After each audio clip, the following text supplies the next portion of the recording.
Hello, students, and a very warm welcome to all of you to CA Law Easy. And we promise to make all of your lives easy by making CA Foundation ka law easy. And that's not only a promise, that's a guarantee from our side. यानी कि हम लोग का ये channel अगर subscribe करके आप लोग सारा वीडियोस देखते हो, सब्सक्राइब नहीं करके भी देखते हो तो भी चलेगा।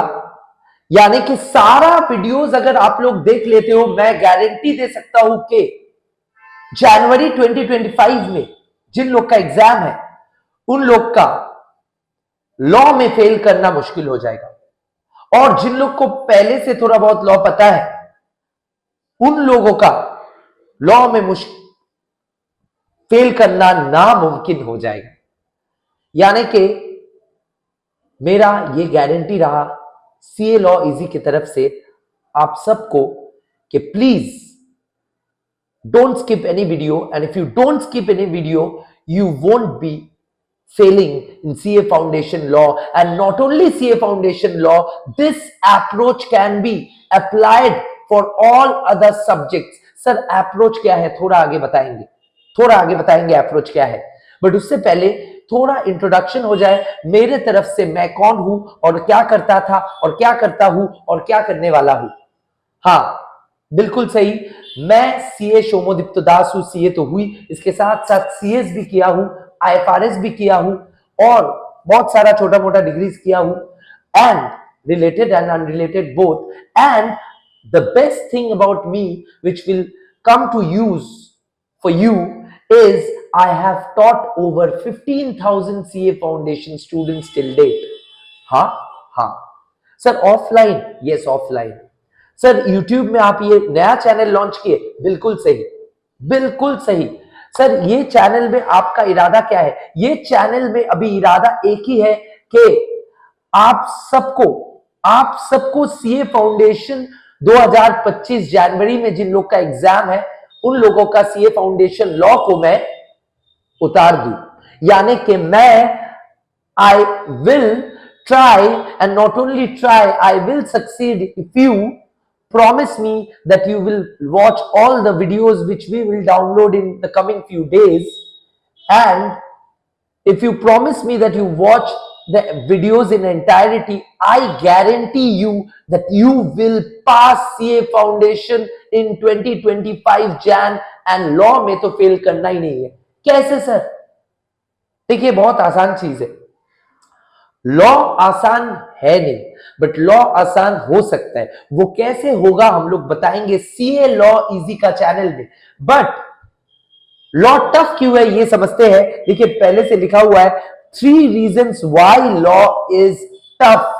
Reason number 1 is the fact that law is a new subject. यानी कि अकाउंट्स बोलिए, इको बोलिए, मैथ्स बोलिए, सब क्लास 11-12 में किए हो।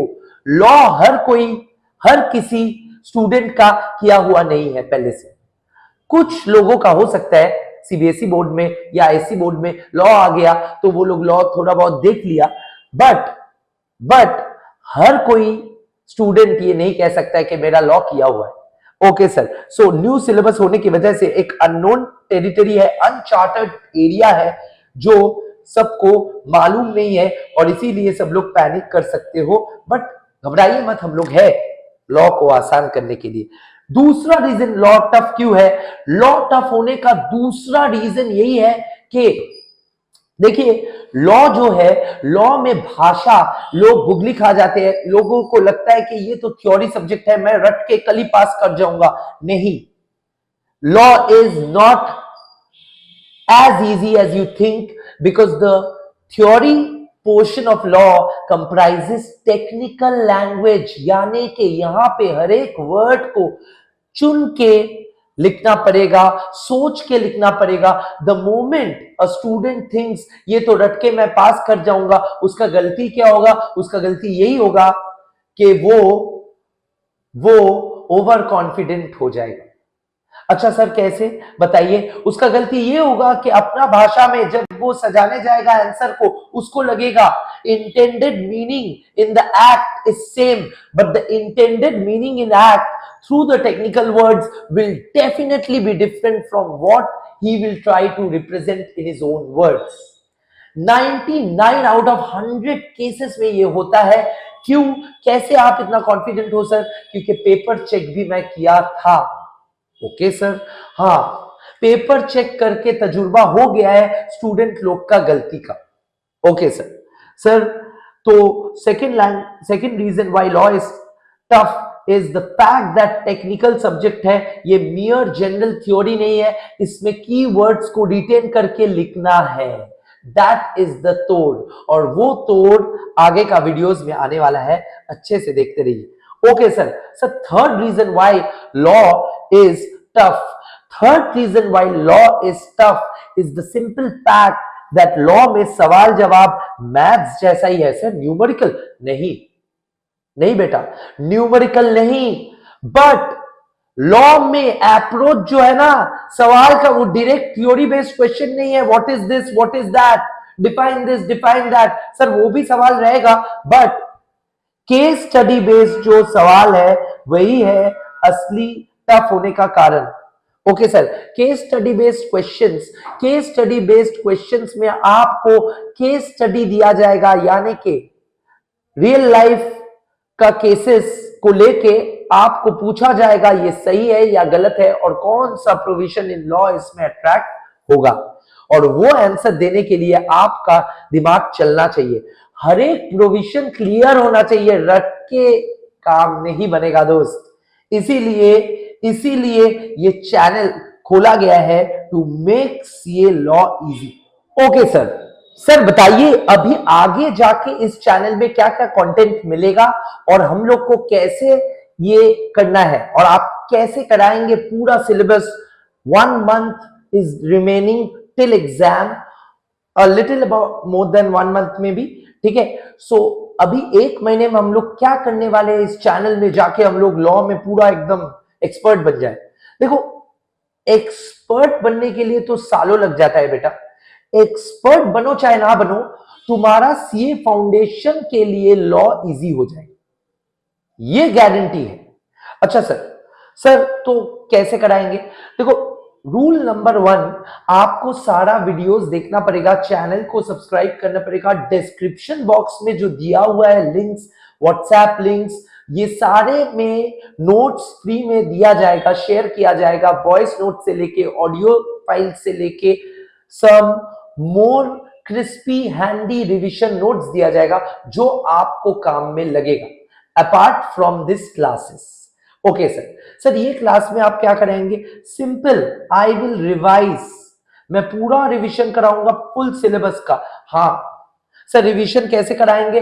जो पूरा कॉन्सेप्ट्स है लॉ में, जितना भी कॉन्सेप्ट्स है सिलेबस में, हर एक कॉन्सेप्ट को कवर कराया जाएगा, और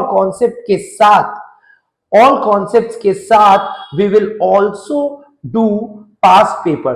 all concepts and past paper में ऑल कॉन्सेप्ट्स जो आया है उसका क्वेश्चन है, Q&As, and in order to help you further, we will through our WhatsApp channel, do subscribe, description box में उसका डिटेल्स दिया हुआ है। व्हाट्सएप चैनल के जरिए हम लोग further Q&A sessions, to make the classes more interactive, Q&A sessions रखेंगे, एंड Q&A सेशंस के साथ साथ we will also give free notes। Sir ये पूरा चीज का कॉस्ट क्या है? Jan 2025 के लिए इट इज एब्सोल्युटली फ्री, ये पूरा फ्री ऑफ कॉस्ट है। स्टूडेंट कम्युनिटी को कुछ मिलना चाहिए, और टीचर होने के लिए हम लोगों को आगे बढ़ के कुछ देना चाहिए। So this is a give away. Okay, alright sir. अभी आगे जो मेरे को बताना है वो बहुत सिंपल है कि आप लोग का सिलेबस क्या है। सिलेबस क्या है एक बार गिरफ्त में आ जाए, वो अंडरस्टैंडिंग हो जाए, उसके बाद सिलेबस शुरू करो तो अच्छा है। ओके सर, तो अगला वीडियो में रिवीजन होगा। हाँ, अगला वीडियो में रिवीजन होगा, बट अभी ये वीडियो में जो मैं बोलने वाला हूं ये बहुत ही इंपॉर्टेंट है। क्या है? The analysis of the syllabus, analysis of CA foundation law syllabus. Okay sir, देखो 7 chapters are there. One is Indian regulatory framework. Indian regulatory framework is the first chapter, जो कि देखो कोई एक्ट नहीं है. It is not an act. It is merely a chapter which will guide you as to how the Indian legal system works and how it is and what are the basic tenets of law. Okay. Number two जो है वो क्या है? वो है Indian contract act. देखो नाम से ही पता चल जा रहा है ना, कॉन्ट्रैक्ट का लॉ है, इंडियन कॉन्ट्रैक्ट का लॉ है. ब्रिटिशर्स रहते वक्त ये बनाया गया था. Mind you, most of the law in India was made by the Britishers for their convenience when they were the governing body. Okay. Sir number 3 क्या है? Indian partnership act. ओके, ये भी ब्रिटिश लोग ने बनाया था. हाँ, प्री इंडिपेंडेंस एक्ट है सारे. ओके सर 4 क्या है? 4 है sale of goods act. Short में मैं लिखा सोगा. सो मत जाना, जगो बेटा, सो मत जाना. सोगा है, सो जा नहीं. ओके, सोगा जो है 1930 का एक्ट है, ये भी वैसा ही है, यानी कि ब्रिटिशर्स का बनाया हुआ एक्ट है. ओके सर, इसके बाद 5th 6th एंड 7th क्या है? Companies act 2013. ये एकदम नया एक्ट है, बट इसके पहले क्या कंपनीज का कानून नहीं था? हाँ, बहुत सारे थे, बहुत सारे वर्जन थे. ये लेटेस्ट वर्जन है, ऐसे सोच लो. ठीक है. ओके सर, कंपनीज एक्ट के बाद क्या है? LLP act. LLP act 2008. और उसके बाद last but not the least is negotiable instrument act. मैं शॉर्ट में इसको लिखा एनआई एक्ट 1881. ठीक है, तो ये सारे मिलके होता है सीए फाउंडेशन लॉ का सिलेबस. और इसमें खास बात मैं जो अभी बोलने वाला हूं वही खास है, जिसके लिए पूरा वीडियो आप देखें along with other information which you got, is the fact that marks distribution. Marks distribution अगर पूछो तो मैं बताऊंगा सबसे इंपॉर्टेंट है ये. कौन सा सर? Contract act. 30 मार्क्स के आसपास यहां से आएगा. ओके सर उसके बाद कंपनीज एक्ट 25 मार्क्स के आसपास यहां से आएगा. 20 मार्क्स से आसपास एनआई एक्ट से आएगा. एंड उसके बाद यहां से 15, यहां से 20. सर ये तो 100 हो गया. हाँ, 110 हो गया. अच्छा सर, और यहां से 10-15. देखो 19-20 होगा, मतलब नेक टू नेक, यहां से वहां, वहां से या मार्क्स डिस्ट्रीब्यूशन यहां वहां होगा, क्योंकि सीए इंस्टीट्यूट थोड़ी ना पहले से बोल देगा यहां से इतना मार्क्स आएगा. बच्चों का एग्जाम थोड़ी ना है. ठीक है, इस तरह से वेटेज बनेगा. और ये बहुत इंपॉर्टेंट है, बिकॉज अभी रिवीजन स्ट्रैटेजी है, प्रिपरेशन स्ट्रैटेजी कुछ स्टूडेंट्स तो स्टार्ट भी नहीं किए होंगे. उन लोगों के लिए क्या ये स्ट्रैटेजी काम में आएगा? हाँ बेटा, तुम पूरा सिलेबस अगर कंप्लीट नहीं कर पाओगे, बट इंपॉर्टेंस पता रहेगा, तो वेटेज देख के कौन सा चैप्टर पहले कौन सा चैप्टर बाद में, उतना तो कर पाओगे. कौन सा चैप्टर छोटा है बट मार्क्स ज्यादा है, इतना तो कंपैरिजन कर पाओगे. और ये सारे चीज स्ट्रैटेजीज मेरा क्लासेस में है.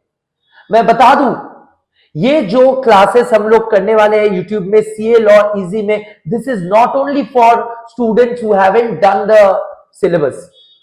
It is mostly for students who have done the syllabus, but it is going to help the students who haven't yet started. Also, it will help the students who are, rank material 2-3 बार करके बैठे. कैसे sir?